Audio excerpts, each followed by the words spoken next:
Beijing has lashed out at more than 60 countries and global organizations for congratulating President Tsai Ing-wen on her re-election.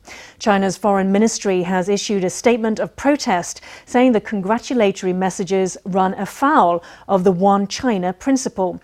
The ministry emphasized that the Taiwan issue was a domestic issue. Meanwhile, China's state mouthpiece, Global Times, released a video that said China was capable of annexing Taiwan by force. Many people suggest that the turnaround in your fortunes is because of the actions of China. Do you think you have the Chinese President Xi Jinping to thank for this victory? At Tsai's press conference on the night of the vote, BBC reporter John Sudworth asked Tsai a question that made those outside the venue break into cheers. Sudworth smiled, and the corners of Tsai's mouth twitched upward slightly before she gave a measured response.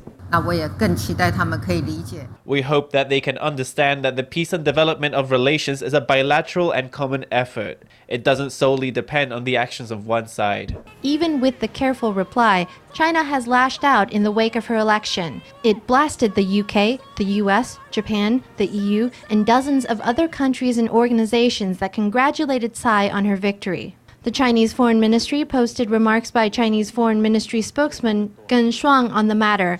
Geng stated that, quote, the election in the Taiwan region was a subnational affair in China. He added that China opposed those countries' violation of the One China principle and had lodged solemn representations. The Taiwan issue touches on China's core interests. We oppose any engagement that countries with diplomatic ties with China carry out with the Taiwan area in any official form.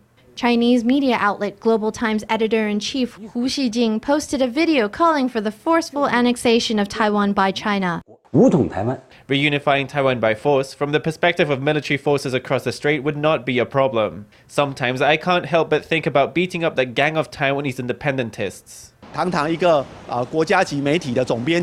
the editor-in-chief of a major national-level media outlet in China to use this uncultivated and crude language, I can only say the training of China's intellectuals in terms of language and expression has not modernized in the least.